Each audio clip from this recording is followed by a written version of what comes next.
Namaste to all of you.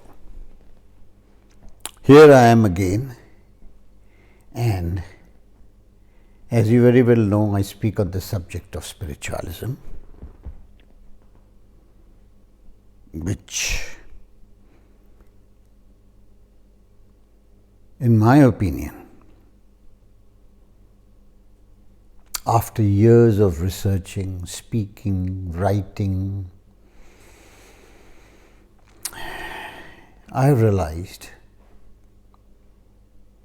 or I can say, I've rarely found any person who's really well versed with this subject, who's knowledgeable about the subject, and nobody seems to care about it. It's all jumbled up with religion. Inspirational speakers are claiming that they are spiritual. Motivational speakers are saying that they are spiritual. Self-help, that also is spiritual. I just do not know as to why this subject should be so badly smeared. And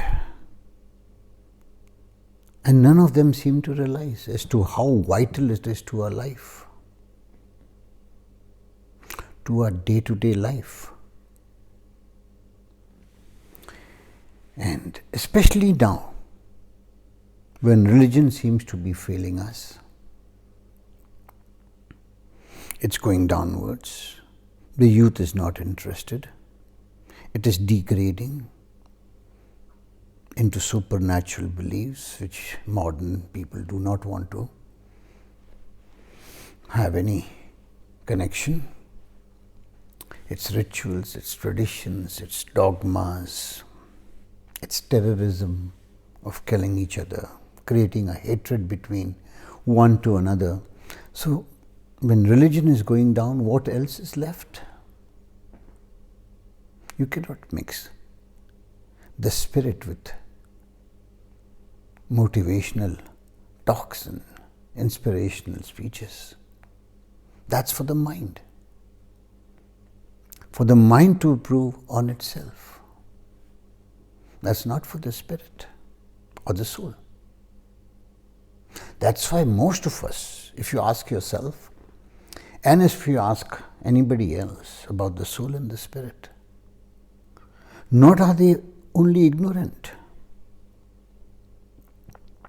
but they simply seem to ignore this subject in its true essence. In its true essence. So all this jumbling up is worsening the whole essence of this vital subject. You would not do that physics or to chemistry or to any other subject. All subjects have their own authority, have their own exclusiveness. But like religion has a founder, spiritualism has no founders. No founders. It has no one to market in an organized manner like religion is marketed, like physics or chemistry or biology. Through proper mediums, it is marketed, it's organized, it's systematic, it's scientific. In spite of the fact, science depends upon spiritualism. Science depends upon spiritualism because science starts from philosophy and ends in philosophy. So, instead of believing out of fear, out of our desires, into a human God, with a name and agenda. The subject of spiritualism speaks about an immaterial reality, that which is not material, that which is metaphysical. Meta means beyond in Greek, that which is metaphysical, into an immaterial reality, which is unnoticeable to the senses, meaning to the sense organs, expressing and exhibiting its ability into waves of energy, because energy actually is nothing but the ability or the capacity to do work, and that is what the spirit is.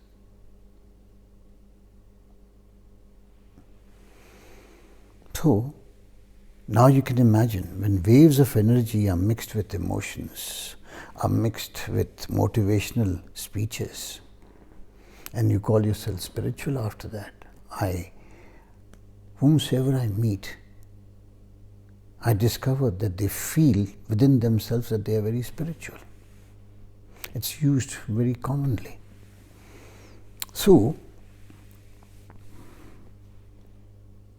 we are ignorant about the subject, and it's all the more becoming important today. All the more important when religion is failing, terrorism is rising, material life, besides giving comforts, it's creating a disaster.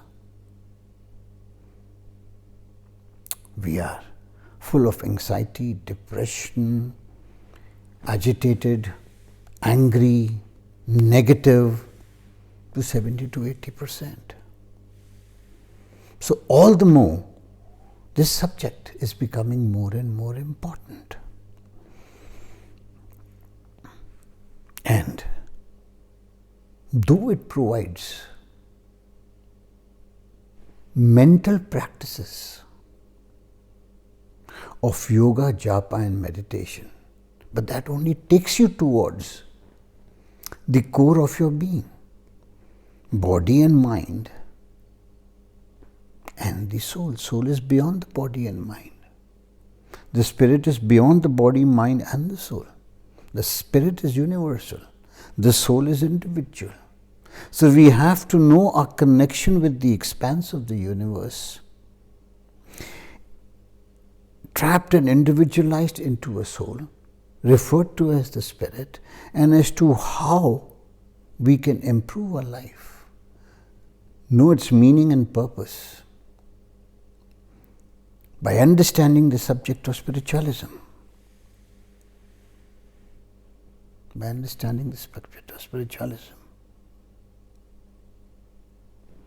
in a direction which is very sublime, where you get solace. It does not stop you from materialism. You're just supposed to balance the two.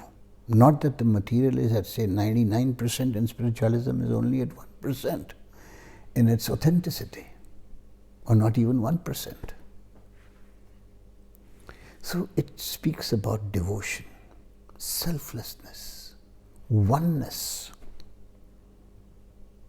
which in today's world we don't agree to. We may talk about it, but inwardly we don't agree to that selflessness, to that oneness, the interconnection between us and everything around us, Mother Nature.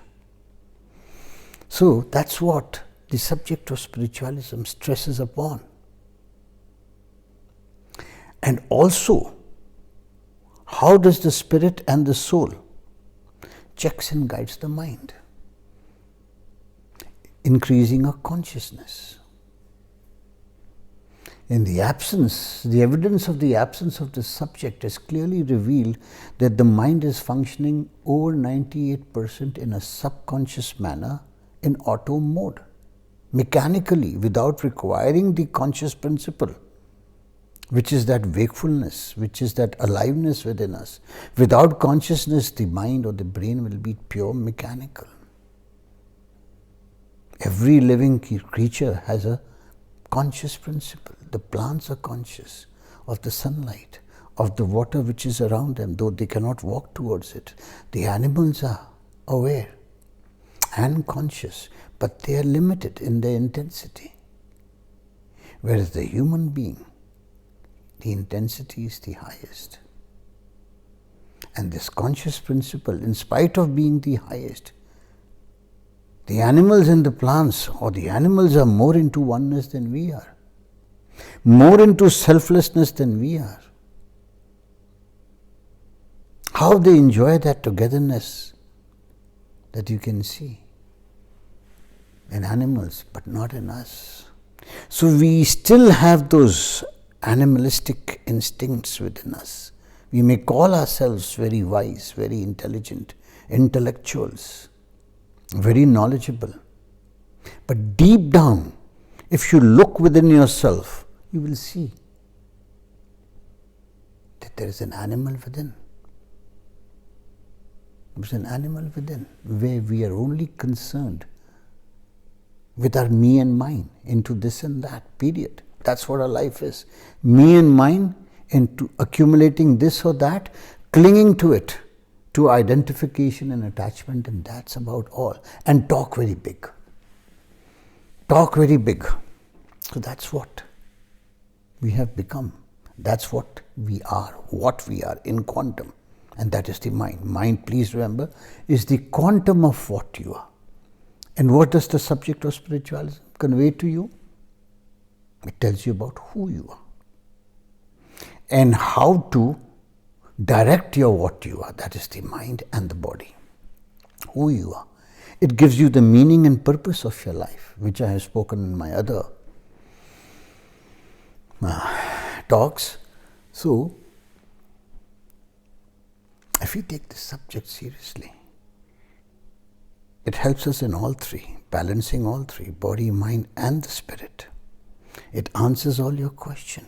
Who am I? Because you are not body and mind. Sorry. You are the spirit and the soul. It's just that you are not interested and you are ignorant about it. And you are connected with the universe. You are a part of that universe. And you cannot deny that. You cannot deny that. It's just that all these factors are dormant and they need to be awakened. They cannot be experienced. They have to be awakened. That is why we always say awakening of the soul, never experiencing of the soul.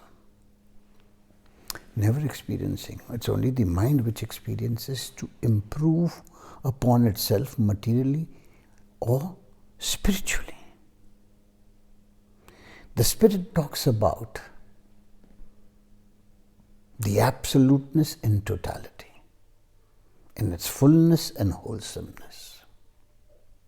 In its fullness and wholesomeness, it talks about totality, and it was very well described in the Vedas, from the Upanishads, the philosophy of knowledge. Vedas is knowledge. In Advait Vedanta, Advait means not two. All that exists is not two. So, we divided the knowledge into two sections, Parvidya and Aparvidya. Parvidya means beyond knowledge, into the realm of nothingness, into the realm of nothingness. And Aparvidya, the knowledge of duality, of two. Everything into duality, everything into relativity. Everything is relative, where truth is relative, where reality is relative, where truth differs from one to another. That means it becomes relative. Relativity in day and night, positive and negative, divine and devil, etc., etc., positive and negative, and things like that. So please remember, God is not a noun or a gender. No. That is where we go astray. When we presume God to be having a name, to be having a founder, to be organized, to be bribed by going to the temple and giving money and begging him for mercy, begging him for all your desires. No. God is within. God is an experience. It's not a noun. God is an experience. And our Vedas said, he is that intelligence within you, not the intellect. Intellect is the memory and the intellectual mind, the reasoning mind. It's the intelligence which comes in spontaneity. Spontaneity, which does not require your mind. It gives you that cosmic intelligence and spontaneity, like every scientist has agreed. In spite of all my hard work, I got the answers in spontaneity on one fine day, either while I was asleep or while, I don't know, all of a sudden I got it. Bingo! I've got it. So in the earlier days, there were gurus to expound on this subject. These days you don't require guru in the subject of spiritualism. You do not. You have enough media to give you all the knowledge that you require to point that direction on which you are supposed to practice and experience through your mind in order to become wise in this subject. And you have your own intelligence to understand after reading from various mediums which were not available thousands of years before when this subject originated, from which science now is picking up tremendously, and science is changing. Where they say reality is an optical illusion, it's the metaphysical reality which they call as energy, which was referred to as Brahman during that time, during the Vedic times. So, spiritualism, like I said, has no founder, no organization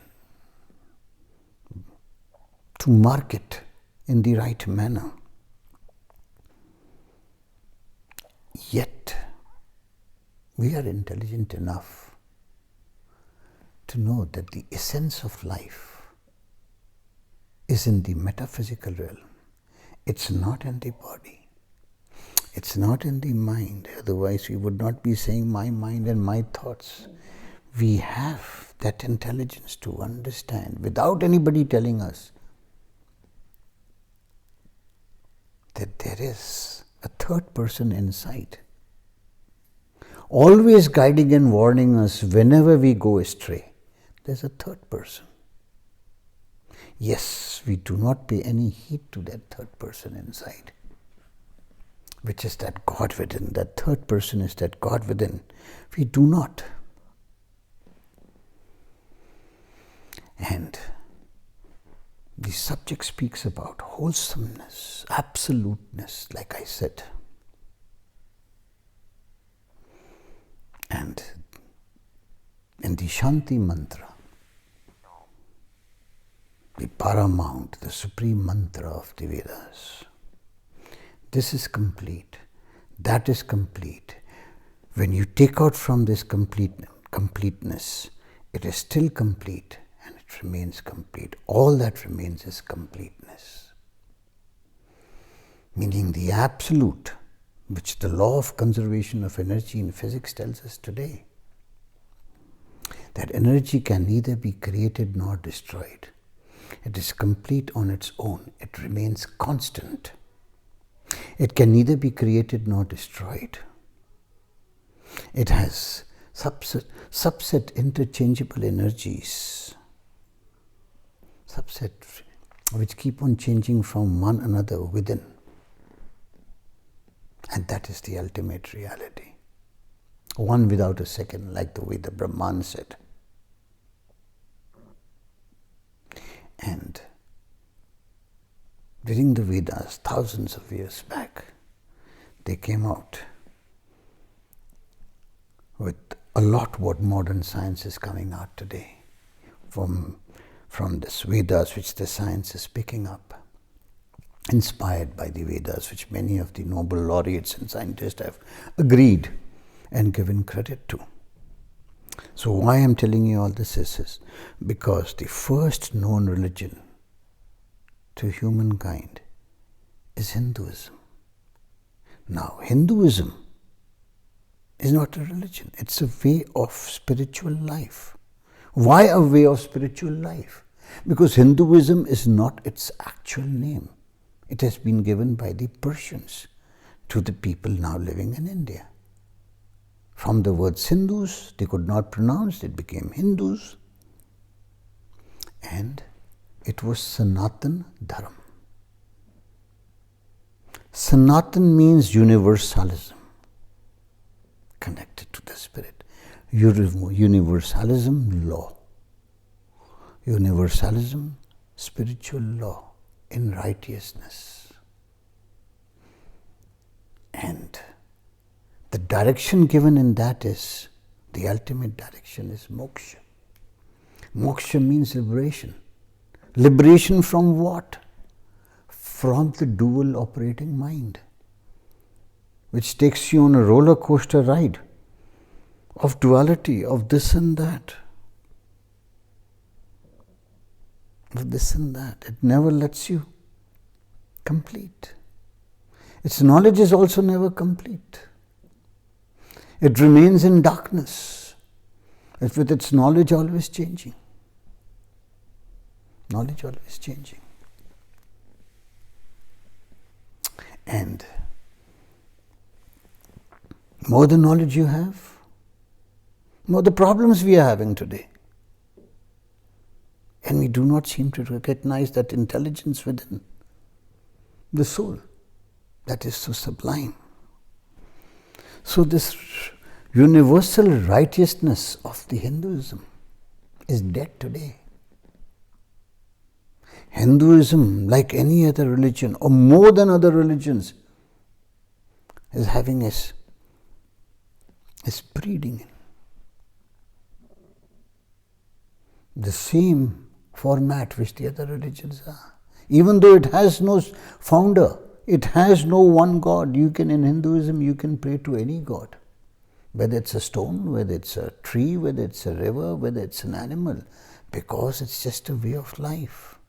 There is no one God that you can pray to. You can have anybody treat anybody as God, because it says that you are God. How can you look outside for God? You are that God. Tattvamasi, Aham Brahmasmi. You are that God. Thou art that. Your soul is that divine in pure consciousness, that you are not listening to it. So, my purpose of this talk is purely to highlight the essence of spiritualism, the metaphysical realm which we should know, which condenses into gross energy as body and subtle energy as mind, but the core energy still remains within, which we are ignorant about, which is lying dormant within, which is sleeping within. Please awaken that, and you will see you'll have a different perspective of life altogether. Thank you very much for listening. Namaste.